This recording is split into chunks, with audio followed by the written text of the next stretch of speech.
Hello, students. How are you? I hope you all are doing well.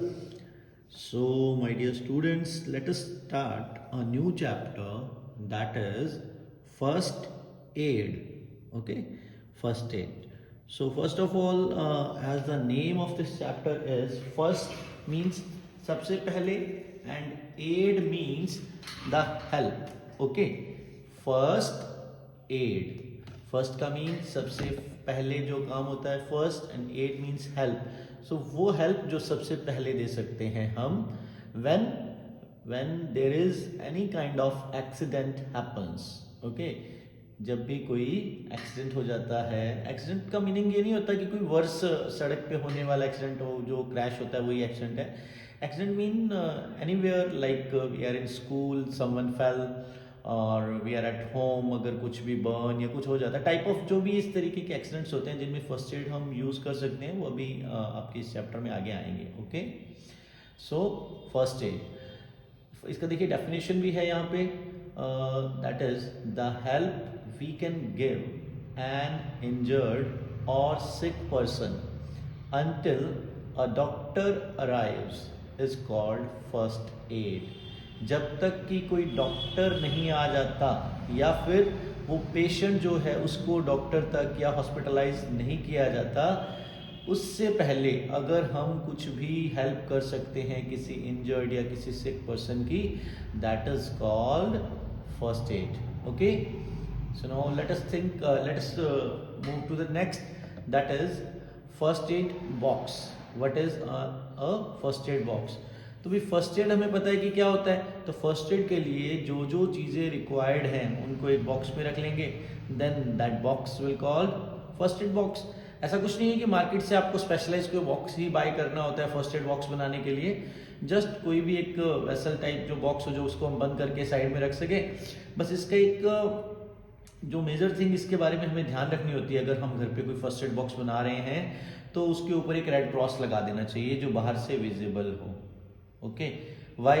Because अगर कोई unknown person भी है वहाँ पर हमारे घर के आसपास या हमारे घर पर, तो अगर उसको भी सडन किसी टाइम पर फर्स्ट एड बॉक्स की ज़रूरत पड़ती है तो वो भी उसको इजीली अवेलेबल हो, उसको भी. ठीक है.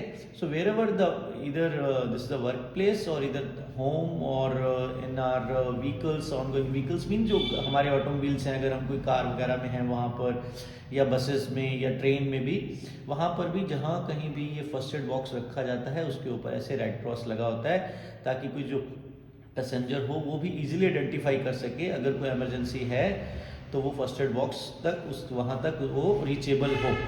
Okay, so let us read that. You must have a first aid box ready so that you can help yourself and others. The things you will need for your first aid box are, first aid box में जो जो चीज़ें होनी चाहिए, first of all a sterilize gauze. ये sterilize gauze क्या होता है बेटा? जैसे नॉर्मल पट्टी होती है ना, यहाँ देखिए जैसे, तो इस पट्टी की कुछ लेयर्स होती हैं काफ़ी. ठीक है, तो उसका एक गॉज बनाया जाता है ताकि जहाँ कहीं भी कोई कट लगा है या जहाँ कहीं कोई चोट लगी है वहाँ पर इसको रखा जाता है, उस सरफेस को क्लीन करके. Okay, then after cotton cleaning के काम आएगी. ठीक है. Then bandage. बैंडेज क्या होता है? इस पट्टी को भी बैंडेज बोल देते हैं, और जो स्टिक करते हैं, जो जिससे कि ये गॉज वगैरह जो है उस पोजीशन पे होल्ड कर सके. ठीक है. And बैंडेड्स and antiseptic lotion and antiseptic ointment. Tweezers क्या होते हैं? चिमटियाँ होती हैं भी छोटी छोटी, जो चीज़ों को पकड़ने में, बांधने करने में काम आती हैं. ठीक है, जैसे कपड़े सुखाने वाली चिमटियाँ होती हैं ना, तो वैसे ही दूसरे कुछ ट्वीजर्स होते हैं. ये स्टेनलेस स्टील के होते हैं और स्पेशलाइज स्टील होता है जो ओनली फॉर ट्रीटमेंट में यूज़ होते हैं. ओके. एंड कैलामाइन लोशन का भी क्या यूज़ होता है वो आपको यहाँ पे पढ़ाया जाएगा. स्टिंग एंड बाइट्स पे यूज़ होता है. Scissor, a piece of clean cloth and a thermometer. okay, thermometer का यूज टेम्परेचर मेजरमेंट के लिए होता है. ठीक है. So now move to the next, how to use a thermometer. Thermometer को यूज कैसे करते हैं? First of all you have to know this is a thermometer. आजकल जो थर्मोमीटर यूज होते हैं उससे वो डिजिटल होते हैं, बट ये एनालिटिकल है, इसको रीड करना पड़ता है. इसमें जो ये इंडिकेशन दिए हुए ना, यहाँ पे देखिए जो कैलिब्रेशन बोलते हैं इसको, ये कैलिब्रेटेड है, तो इसके ऊपर हमें मेजरमेंट खुद रीड करना पड़ता है। मींस ये जो यहाँ पे देखिए ये डार्क लाइन है ना बीच में, इस लेवल को कंपेयर करना पड़ता है इसके ऊपर जो ये कैलिब्रेशन है इसके साथ, then we got the actual temperature. Okay, on other hand जो डिजिटल होता है उसमें डायरेक्ट जो डिजिटल नंबर्स हैं वो शो कर देते हैं कि कितना टेम्परेचर है, but this is an analytical. Okay, पहले ये चलता था ज्यादातर, हो सकता है आप में से कईयों ने ये देखा ही नहीं हो। Okay, so let us study how to use a thermometer. A doctor's thermometer has a bulb filled with a slippery substance called mercury. mercury filled होता है कहाँ पर, एक बल्ब में। बल्ब कहाँ है, दिस इज द बल्ब। आगे का जो ये शाइनी पार्ट है ना, दिस इज द बल्ब। यहाँ पे मरकरी फिल रहता है बेटा, ठीक है। अब मरकरी में क्या क्या खास बात है, मरकरी में खास बात ये है कि जब इस पार्ट को हम अपने माउथ में, टंग के नीचे रखते हैं, या जहां से भी हमें टेम्परेचर मेजर करना है, अंडर आर्म में रखते हैं, ठीक है, तो यहां से जब हीट उस मरकरी को ट्रांसफर होती है थ्रू दिस बल्ब, तो then at that time this mercury starts expanding.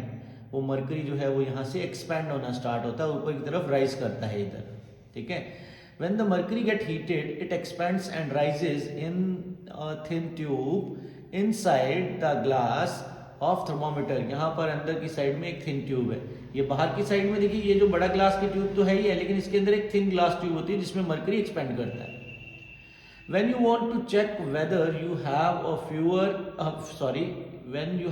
fever, put the bulb of thermometer under your tongue, wait a minute, the warmth of your mouth will make the mercury rise.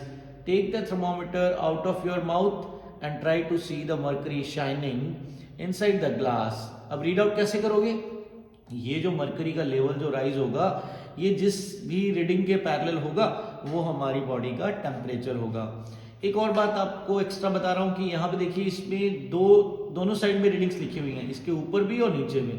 तो जो temperature को measurement करने की जो scale होते हैं ना, उसकी 2 यूनिट्स होती हैं, 1 डिग्री सेंटीग्रेड, 1 डिग्री फारेनहाइट में। ओके, तो हम किसी में भी टेम्परेचर रीड कर सकते हैं। When you want to check whether you have a fever, put the bulb of thermometer under your tongue, wait for a minute. The warmth of your mouth will make the mercury rise. Take the thermometer out of your mouth and try to see the mercury shining inside the glass. The arrow marked on the glass shows the normal temperature of the body, of the human body. If the mercury rises past the arrow, you have a fever. देखिए यहाँ पर ये जो red colour पे जो arrow दिखा रखा है, ठीक है, that is the normal temperature of human body, 37 degree Celsius, और नीचे की साइड में 98 पॉइंट समथिंग फारेनहाइट आ रहा है, ठीक है। This is the normal temperature. अगर मरकरी इस साइन को क्रॉस करता है, then at that time we can say कि जो पर्सन है जिसका हम ये फीवर चेक कर रहे हैं, body temperature, he or she has fever. Okay, now move to the next, that is cuts and wounds. अभी देखिए आगे यहाँ से हम स्टार्ट कर रहे हैं किस किस टाइप की ऐसे जो एक्सीडेंट्स हैं जिनमें हमें फर्स्ट एड की ज़रूरत पड़ेगी, and how we can use that first aid during these mishappenings. Okay, first of all cuts and wounds. इसमें अगर कहीं कट लग जाता है या कहीं चोट लग जाती है तो क्या करना है, first of all wash the area with clean cold water. Water clean होना चाहिए, नंबर 1। कोल्ड वाटर से मतलब ये नहीं कि ज़्यादा अपने चिल ले आए, नॉर्मल कोल्ड वाटर का एक यूज़ करने का रीज़न ये भी है कि वहाँ पे जो ब्लड जो निकल रहा होता है किसी वुंड से या कट से, वो रुक जाता है, ठीक है। So clean the wound with cotton soaked in an antiseptic lotion. Cotton के ऊपर कुछ एंटीसेप्टिक लोशन लगा लेना है, देन वुंड को क्लीन करना है। Remember to wash your hands before handling any wound. किसी भी चोट को या किसी भी वुंड पे जब हम ये क्लीनिंग कर रहे हैं, उससे पहले हमें खुद के हैंड्स जरूर क्लीन करने हैं। Cover it with a bandaid if it is a small cut. Cover a larger wound with sterilise gauze. ठीक है, मैंने आपको बताया था ना कि यहाँ पे स्टेरलाइज गॉज का मीनिंग आपको पहले बताया था मैंने यहाँ पे, तो स्टेरलाइज गॉज यहाँ यूज कर सकते हैं। some antiseptic ointment over the wound so that the gauze does not stick to it. Tie a bandage over the gauze. जो गॉज लगाने के बाद उसके ऊपर बैंडेज लगा देना है. Okay, now move to the next. Point number 4 जो है यहाँ पे उसको देख लेते हैं. पॉइंट नंबर 4 है, that is first of all tetanus. Okay, भाई टिटनेस बहुत ही इम्पोर्टेंट है कि आपको ये पता होना चाहिए कि क्या होता है ना. You have to know. Tetanus is a terrible disease you can get when germs get into cuts and wounds. अब देखो टिटनेस क्या है कि जब हमें कभी भी कोई कट लग जाता है या वुंड्स चोट लग जाती है, उस टाइम पर अगर कोई एक्सटर्नल जर्म्स, बैक्टीरिया, कुछ भी ऐसे हार्मफुल जो भी ऑर्गेनिजम्स हैं, अगर वो हमारे ब्लड के थ्रू हमारी बॉडी में एंटर कर जाते हैं, देन ये डिजीज़ हो जाती है. इससे बॉडी में इन्फेक्शन फैल जाता है, and particularly on that area जहाँ पर वो कट या चोट लगी थी. ठीक है, सो दैट इज. एंड ज़्यादातर जैसे अभी ये टिटनेस को हम कैसे सोचते हैं कि जब भी हमें कोई आयरन ऑब्जेक्ट, जो बहुत ही पुराना कोई आयरन ऑब्जेक्ट हो जिसपे जंग वगैरह लगा रहता है, अगर वो लग जाता है, सीजर लग जाती है, कोई लोहे की कोई चीज़ लग जाती है, तो उस केस में टिटनेस होने का ज़्यादा चांसेस रहता है. Then what is the prevention from the tetanus? So preventive measurement is कि जब भी कोई चोट लगती है, खासकर when we fell on a road, और या फिर कोई लोहे का कोई जो ऐसा कोई सीजर वगैरह या कोई शार्प ऑब्जेक्ट से कोई कट लग जाता है एट दैट टाइम. ओके, उस टाइम पर हम इसमें टिटनेस का एक इंजेक्शन होता है, वैक्सीन, वो हमें लेना चाहिए. Okay, you must take a tetanus vaccine if you get a deep cut or a bite. Consult your doctor about this. ठीक है. Next, number 5, try to avoid accidents. हमें कोशिश करनी चाहिए कि एक्सीडेंट कम से कम हो. कैसे होंगे भी? ज़्यादा भागिए मत, आराम से चलिए. ठीक है. Do not play with sharp edge things. Sharp edge things को यूज़ नहीं करना, इसीलिए स्कूल्स में अवॉइड किया जाता है कि बच्चों को जो कटर है या सीजर है वो अलाउ नहीं किया जाता. Obey traffic rules. Do not play near roads. Do not climb high walls and fences. Okay, so ये सब चीज़ें हमें फॉलो करनी है बेटा. खासकर अभी जो टाइम चल रहा है, आप लोग सब अपने घर पे हो, इन चीज़ों को ज़रूर फॉलो कीजिए. Okay, now the next type of the problem or the mishap when we required a first aid, that is stings and bite. ठीक है. स्टिंग क्या होता है? कोई चीज़ डंक लगना, जैसे मधुमक्खी, बीज जो होती हैं वो बाइट करती है तो उसको स्टिंग बोलते हैं. बाइट्स मीन जब कोई डॉग वगैरह, कोई पेट नहीं हो तो वो कट कर लेते हैं, कोई जानवर काट लेता है, कुछ वैसा. ठीक है. So animals generally do not harm us unless we trouble them. भाई कोई भी एनिमल तब तक आपको नहीं काटेगा जब तक आप उसको तंग नहीं करोगे. ठीक है. Do not tease dogs, cats and monkeys and do not poke or stone the nest of insects. कई बार क्या होता है, कुछ बच्चे जो होते हैं वो शरारती होते हैं, तो वो क्या करते हैं, मधुमक्खी का छत्ता होता है उस पर पत्थर मार देते हैं. ठीक है. हनी बी, जो हनी कॉम जो होते हैं, बोलते हैं, देन वो नहीं करना चाहिए. इफ अ बी, वास्प और hornet stings someone, wash the area with cold water and soap. अगर कोई अगर हमें स्टिंग करता है कुछ भी बी या वास्प वगैरह, एट दैट टाइम हमें क्या करना है, wash that area with the cold water and soap. Put out the sting with a pair of tweezers. Tweezers को यूज करना है. फर्स्ट एड के अंदर हमारे पास ट्वीजर्स अवेलेबल होते हैं ना. ठीक है. देन उसको यूज करना है. Wash again with cold water. उसको अगेन कोल्ड वाटर से क्लीन कीजिए उस एरिया को. Apply a paste of baking powder and calamine lotion. जो बेकिंग पाउडर घरों में नॉर्मली अवेलेबल होता है ना, उसको भी हम यूज़ कर सकते हैं, और कैलामाइन लोशन अगर है तो उसको भी यूज़ कर सकते हैं. इससे क्या होगा, इससे जो स्वेलिंग होती है वो नहीं आएगी उस पर्टिकुलर एरिया में due to that sting. Okay. You can apply an ice pack too. अगर आइस पैक है तो वो भी लगा सकते हैं. In case an animal bites someone, clean the wound with soap and water, cover the area with bandage and consult a doctor immediately. अगर कोई डॉग वगैरह कोई बाइट कर लेता है, सीवर बाइट है, then we have to consult the doctor must. ये नहीं है कि हमने अगर फर्स्ट एड ले लिया तो उसको वहीं छोड़ दें. नो. ठीक है. क्योंकि इसकी वजह से भी कई तरीके की डिजीज़ जो है वो उनकी पॉसिबिलिटी बनी रहती है। एक डिजीज़ होती है दैट इज़ रेबीज़, ओके, वो डॉग के कट करने की वजह से होती है, तो उसका तो प्रोसीजर काफ़ी लंबा होता है, तो इसलिए डॉक्टर को कंसल्ट करना चाहिए। Okay, next the mishap that can happen that is burns. अगर किसी को कोई बर्न हो जाता है, कहीं आग लग जाती है, देखिए यहाँ पे एक ये बच्चा है, ये लेटा हुआ है, इसको आग लगी हुई है पर्टिकुलर, ठीक है। सो दैट इज़, अगर इस तरीके का कोई मिसअप होता है, then what kind of first aid we required, that is cool the area को ठंडा करो विद कोल्ड वाटर और an ice pack till the pain becomes less. देखिए यहाँ पर जो ये लाइन है that is cool the area with the cold water, ये किस केस में है, जब बर्न्स जो हैं वो बहुत ही थोड़े हैं, मतलब जैसे यहाँ बच्चे को देखो 2 ही जगह पे बर्न है। अगर फुल बॉडी बर्न हो रही है तो उस केस में पानी को यूज़ नहीं करना है, उस केस में ब्लैंकेट वगैरह जो होता है ना गीला करके उसको यूज़ करना है, ठीक है।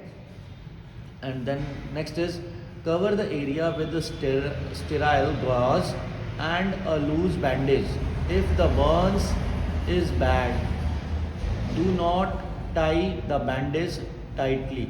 अगर बहुत ही सीवियरली बर्न हुआ है, जो भी पेशेंट है जिसके साथ भी एक्सीडेंट हुआ है, तो वहाँ पर जो हमें बैंडेज लगानी है उनको टाइट तरीके से नहीं बांधना, ओके, लूज रखने हैं कपड़े। जिसको भी जहाँ भी बर्न होता है, जो पेशेंट है जिसके साथ ये मिसहैप हुआ है, उसके ऊपर लूज कपड़ा डालना है, उसको दबाना नहीं है।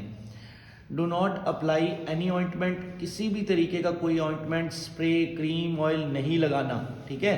बिकॉज अगर कहीं आग लगी हुई है उसके ऊपर आप ऑयल लगा दोगे तो वो तो ऑयल तो और ज़्यादा फ्लेमेबल होता है, आग पकड़ लेगा। डो नॉट ब्रेक ब्लिस्टर्स क्या होते हैं कि जब कहीं पे भी बर्न्स होते हैं तो वहाँ पर कुछ बबल्स बन जाते हैं स्किन के ऊपर, ठीक है, तो उनको ब्रेक नहीं करना है, अभी ध्यान रहे, ठीक है, नहीं तो वो परमानेंट आगे पैचेस रह जाते हैं बॉडी पे, या फिर ट्रीटमेंट में थोड़ी दिक्कत आती है।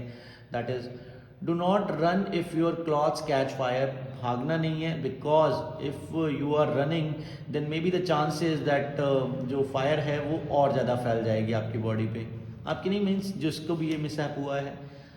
Lie on the floor and roll gently, floor पे लेट जाइए और रोल कीजिए कंटिन्यूसली। जैसे ये पेन है, देखिए ये रोल कर रहा है ना, ऐसे रोल करना है, उससे क्या होगा कि जो फायर है वो बुझ जाएगी, फायर जो है वो ऑफ हो जाएगी। If another person clothes catch fire throw a thick sheet over him, उसके ऊपर कोई थिक शीट जैसे ब्लैंकेट्स वगैरह होते हैं ना, वो डाल देने हैं। This cut off air supply and put out the fire, ये क्या चीज़ है भी कि अगर हम किसी पर्सन को अगर आग लगी है तो उसके ऊपर अगर हम कोई ब्लैंकेट वगैरह डाल देंगे तो वो आग जो है बंद हो जाएगी, फायर जो है वो ऑफ हो जाएगी। रीज़न, बिकॉज फायर को बर्न करने के लिए, आग को कंटिन्यूएशन रखने के लिए उसको ऑक्सीजन की ज़रूरत होती है। ऑक्सीजन कहाँ से मिलती है? एनवायरनमेंट से। अगर हम उसको ब्लैंकेट से कवर कर देंगे उस फायर वाले प्लेस को, जहाँ भी पर्सन को, अगर कोई भी जिसको फायर बर्न हुआ है, जिसको आग लगी हुई है, तो उसको जो एयर की सप्लाई मिल रही थी ना उस आग को आगे डेवलप होने के लिए, बढ़ने के लिए, वो कट हो जाएगी। तो क्या होगा उससे? Then the fire will off. This cuts the cut off the air supply and put out the fire. Do not play with fire. कई लोग होते हैं जो मैच बॉक्स लेते हैं, कई बच्चे ऐसे करते हैं कि मैच बॉक्स से कुछ खेलते हैं या कुछ उसको बार बार उसको लाइट अप करते हैं, ठीक है, तो वो चीज़ें नहीं करनी है, ठीक है। Cooking can be fun but do not try it in the absence of adults. Sometime जो बच्चे हैं वो बहुत छोटे होते हैं, वो उनकी गैस तक, जो गैस स्टोव्स होते हैं वहाँ तक रीचेबिलिटी नहीं होती है, बट ऑल्सो टीवी देख लिया, यूट्यूब देख लिया, कुछ बनाना शुरू कर दिया। नो, अकेले हैं तो कभी मत यूज़ कीजिए, अपने पेरेंट्स के साथ या किसी अडल्ट के साथ खड़े रहकर आप कुकिंग ट्राई कीजिएगा। Okay, so this is about the Burns. आज का वीडियो यहीं तक। नेक्स्ट पार्ट सेकेंड वीडियो में मैं आपको सेंड करूंगा। हीट स्ट्रोक, नोज ब्लीड, ये सब जो है ये आपको नेक्स्ट लेक्चर में सेंड करूंगा।